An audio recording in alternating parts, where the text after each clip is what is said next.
안녕하세요. 민지의 꿀사연입니다. 즐겁게 감상하시고 구독과 좋아요도 많이 눌러주세요.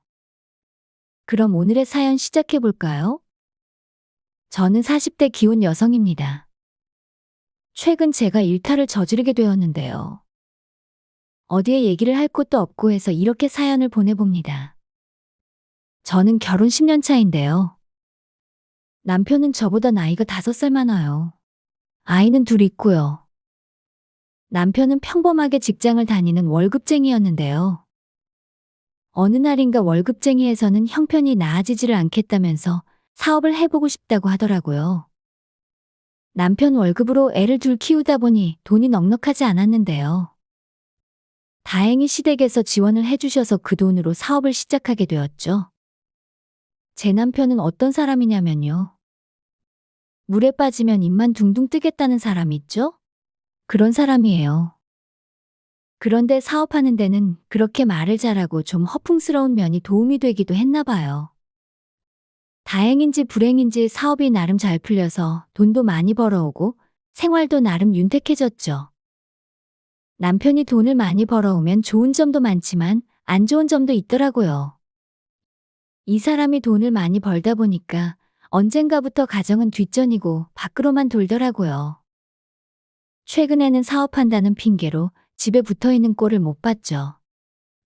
매일 늦게 들어오는 건 일상이고 주말에도 이 사람 저 사람 만나면서 골프 치러 다니고 남편이랑 같이 한 침대에 누워본 게 언제인지 기억도 잘 안 납니다. 저는 가정이랑 애들한테 신경 좀 더 써달라고 얘기하곤 하는데요. 그럴 때면 사업하는 사람이 집에만 있으면 되겠냐면서 오히려 더 역정을 내고 난리예요. 그냥 월급쟁이로 회사 다닐 때는 아이들하고도 잘 놀아주고 집안일도 잘 도와주는 살가운 남편이자 애들 아빠였는데 이제는 완전히 다른 사람이 되었답니다. 집에 돈을 많이 벌어다 주니 통장을 보면 기분이 좋다가도 남편 하는 꼴을 보면 그냥 예전에 월급쟁이였을 때가 더 소소한 행복들이 있었다는 생각이 들기도 해요. 그러던 어느 주말이었어요. 그날도 무슨 골프 모임한다고 남편은 아침부터 외출했죠. 저도 애들 학원 보내고 집에만 있기가 심심해서 오랜만에 아는 언니, 동생들을 만나러 외출했죠. 같이 오랜만에 수다도 떨고 스트레스도 풀려고요. 그날 저도 아주 늦게까지 술도 마셔보고 할 생각에 친정 엄마한테 집에 좀 와서 아이들 좀 봐달라고 부탁까지 해놓고 나왔어요. 오랜만에 바깥 바람도 쏘이고 실컷 수다도 떨고 하니 스트레스가 조금은 풀리더라고요. 매일 다람쥐 쳇바퀴 돌듯이 아이들 챙기랴, 남편 챙기랴, 집안일에 시달렸는데 그런 스트레스들이 잠깐이지만 잊혀지더라고요. 그날따라 술도 잘 넘어가고 너무 신이 났어요. 그때 한 언니가 그러더라고요. 우리 남편은 집에 와서는 잠만 자고 옷만 갈아입고 나간다니까? 남편이 아니라 무슨 하숙생이야? 나 거기 거미줄 쳤잖아? 잠자리라도 한번 하려고 하면 가족끼리는 그러는 거 아니라면서 돌아눕는데 아주 꼴보기 싫다니깐? 그래서 저도 맞장구를 치면서 남편 흉을 봤어요. 우리 남편도 그래. 요즘 사업이 조금 잘 된다고 아주 기가 살아서는 집에 붙어 있지를 않아. 나도 비군이 됐잖아. 이렇게 이런저런 이야기들로 남편 흉을 보다가 이런 이야기까지 나왔어요. 남편들이 아내들을 방치하듯이 내팽개치고는 거들떠도 안 보니 애인 있는 유부녀들도 많다는 이야기요. 저는 그런 얘기는 인터넷 같은 데서만 들었지 실제로 그런 일이 있는 줄은 몰랐는데요. 그때 그 언니가 이런 이야기를 하더라고요. 내 친구 소정이 엄마 알지? 그 여자도 요즘 애인 생긴 거 같더라. 남편이 안 해준 지가 몇 년 됐다고 연하 애인 생겨서 아주 요즘 살맛 난 거 같더라고. 저는 정말 깜짝 놀랐죠. 소정이 엄마는 저도 몇 번 얼굴을 본 적이 있어서 아는 사람이었거든요. 그래서 유부녀가 애인 만날 때가 있기는 한 거냐고 물었죠. 만날 데가 왜 없어? 요즘에 인터넷 카페며 동호회며 얼마나 많니? 그런데 나가봐. 여자들은 가입만 하면 아주 남자들이 벌떼처럼 달라든다니까. 민정이 너도 궁금하면 나가봐 얘. 등산이며 자전거며 댄스 동호회도 있고 엄청 많아. 우리 또래는 등산 동호회 많이 간다더라. 이 얘기를 듣는데 저는 마치 신봉사가 눈뜨는 기분이 들었다고나 할까요? 당장 집에 가서 알아봐야겠다고 생각했어요. 밖으로만 도는 괘씸한 남편에 대한 작은 복수 같다는 느낌도 들었고요. 그렇게 집에 돌아와서 인터넷 카페를 검색해보니 등산 카페도 참 많더라고요. 여러 카페를 둘러보다가 제일 마음에 드는 곳을 하나 골라서 가입했어요. 카페 공지사항을 보니 바로 다음 주 토요일에 등산 일정이 올라와 있더라고요. 저는 쇳불도 당김에 빼라고 망설이지 않고 등산 참여 신청을 했죠. 그렇게 다음 주 토요일이 되었고요. 지정된 장소에 갔더니 사람들이 꽤나 많더라고요. 다들 구면인 건지 서로 바쁘게들 인사하고 웃고 떠드는데 저는 아는 사람이 없으니 조금 어색하게 한쪽에서 기다리고 있었죠. 그때 저보다 나이가 조금 더 들어 보이는 한 남자가 다가왔어요. 오늘 처음 오셨냐면서 아주 젠틀하게 인사를 건네더라고요. 자기도 이 카페 가입해서 등산 다닌 지 몇 개월 되었다면서 좋은 카페 잘 가입했다고 반겨주더라고요. 우리는 통성명도 하고 가벼운 대화를 나누면서 버스를 기다렸죠. 그 사람 이름은 김동규였어요. 동규 씨는 등산 말고도 이런저런 이야기를 해주는데 재미있었어요. 아침이라 날이 쌀쌀했는데 본인이 가져온 물병에 있는 따뜻한 차도 건네더라고요. 남편에게선 못 느껴본 스윗함이었죠. 속으로 이 남자랑 이렇게 썸을 타게 되는 건가 하는 생각이 들었죠. 동규 씨는 인상도 좋고 이런 남자라면 애인 삼아도 되겠다는 생각이 들었어요. 이렇게 이런저런 이야기를 나누다 보니 대절한 버스가 도착을 했죠. 저는 버스에서도 그 남자 옆에 앉아서 이야기를 하면서 갔고요. 다정하게 챙겨주는데 좋더라고요. 버스에서도 이런저런 이야기를 나누면서 조금은 더 가까워졌고 그러다 보니 목적지에 도착을 했죠. 회원 일행을 따라서 산에 오르기 시작했는데 산 공기라 그런지 상쾌하고 좋더라고요. 풍경도 좋았고 등산하는 사람들 얼굴을 보니 얼굴에 활기가 넘쳐 보였어요. 이 좋은 걸 두고 나는 왜 그동안 집에서 남편 뒤치다꺼리만 하고 살았나 후회도 들더라고요. 그런데 오랜만에 등산을 하려니 중간쯤부터 다리에 힘이 풀리기 시작했어요. 힘들더라고요. 동규 씨가 옆에서 말도 걸어주고 챙겨줘서 다행이기는 했는데 다리가 아픈 건 어쩔 수가 없었어요. 그렇게 힘들어하는 저를 보더니 동규 씨가 제 가방을 대신 들어주고 손도 잡아주면서 이끌어주더라고요. 참 다정하다는 생각이 들면서 얼마나 오랜만에 남자한테 이런 배려를 받아보는 건지 가슴이 설레기도 했어요. 그렇게 동규 씨가 도와준 덕분에 산 정상에 겨우겨우 도착을 했고요. 산 정상에서 같이 사진도 찍고 나눠 먹은 김밥 도시락도 정말 꿀맛이었어요.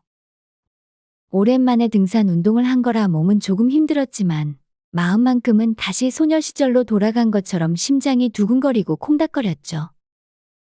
그렇게 등산을 마치고 내려가니 동호회 회원들이 가까운 식당을 예약해 두었더라고요. 거기서 막걸리도 마시고 파전도 먹고 여러 사람들하고 이야기도 나누다 보니 정말 즐거웠어요. 이게 사람 사는 맛이구나 싶었죠. 그렇게 분위기가 한참 달아올랐을 때 카페 운영진이 다음 산행 일정 이야기를 하면서 신청자를 미리 받겠다고 하더라고요. 그때 동규 씨가 옆에서 같이 가실 거죠? 저도 그 산 좋아하는데 민정 씨 같이 가시면 좋겠어요. 이렇게 이야기하는데 그 말을 듣고 저도 그 자리에서 가겠다고 신청을 했어요.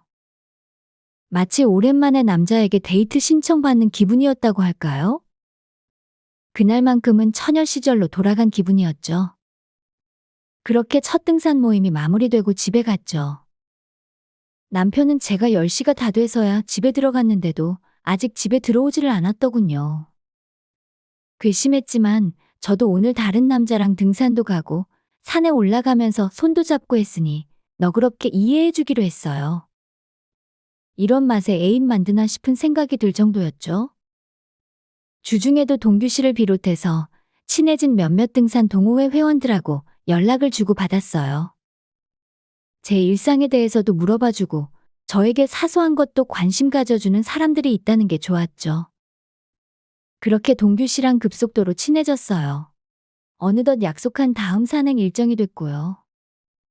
그날도 친정 엄마한테 아이들을 부탁하고는 저도 잘 꾸려서 등산 모임 장소로 갔어요.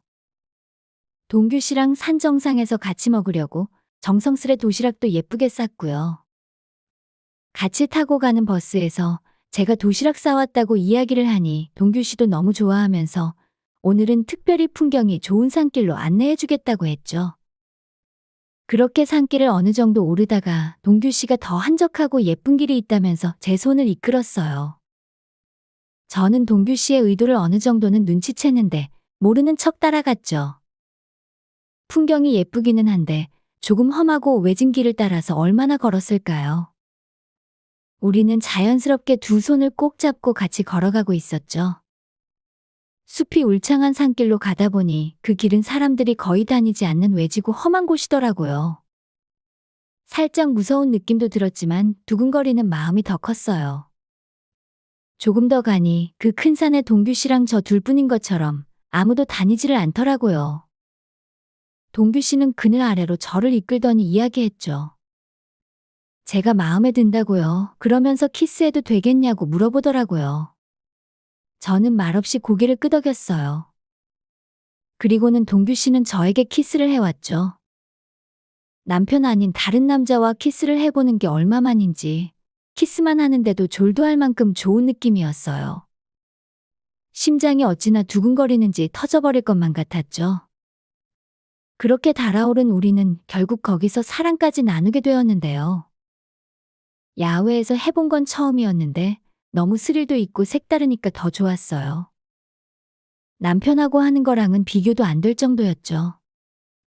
몇 년 만에 느껴보는 느낌이었는지 황홀할 지경이었어요. 그렇게 거사를 마치고 난 뒤 저는 동규 씨가 더 많이 좋아졌어요. 우리는 거기서 일을 마친 후 아예 도시락까지 먹고 내려왔는데요. 산을 오를 때와는 다르게 더 가까워지고 특별한 사이가 되어서 내려오게 되었죠. 우리가 내려왔을 때에는 이미 다른 일행들은 술파티가 벌어진 후였어요. 그렇게 시간이 꽤 흘러 있었던 거죠. 동규 씨는 제 손을 잡아 이끌면서 우리 땀도 흘렸는데 여기 있지 말고 씻으러 가자고 하더라고요. 그렇게 저는 동규 씨를 따라서 근처 모텔로 갔고요. 거기서 또 사랑을 나누게 되었어요. 동규 씨는 저를 너무 잘 아는 것처럼 다뤄주었어요. 그래서 더 좋았죠. 그렇게 사랑을 나누고는 저는 녹초가 되어서 동규 씨의 팔베개를 하고 잠깐 잠이 들었는데 그마저도 너무 좋았어요. 온몸이 녹아내리듯이 스르르 깊은 잠에 들었던 것 같아요. 그렇게 우리는 특별한 사이가 되었고요. 이후로도 등산 모임 갈 때마다 동규 씨를 만나면서 저는 즐거운 시간들을 이어오고 있답니다. 오늘 밤에도 여전히 집에 늦게까지 안 들어오고 있는 남편을 생각하면 화가 나지만 저에게도 특별한 애인이 생겼다는 사실 때문에 위로가 되기는 하네요. 등산 동호회가 있고 동규 씨 같은 애인이 있어서 저도 남편이 가정에 소홀한 것을 어느 정도 눈 감아주고 사는 셈이죠. 등산 동호회가 참 재미있어요. 사실은 동규 씨 말고도 다른 괜찮은 남자 회원들도 저랑 친해지고 싶어서 엄청 잘해주거든요. 이러다가 애인이 동규 씨 말고도 또 생기는 거 아닌가 모르겠네요. 외로운 여성분들은 등산 동호회 꼭 해보시기 바래요. 제 사연은 여기까지입니다. 들어주셔서 감사합니다.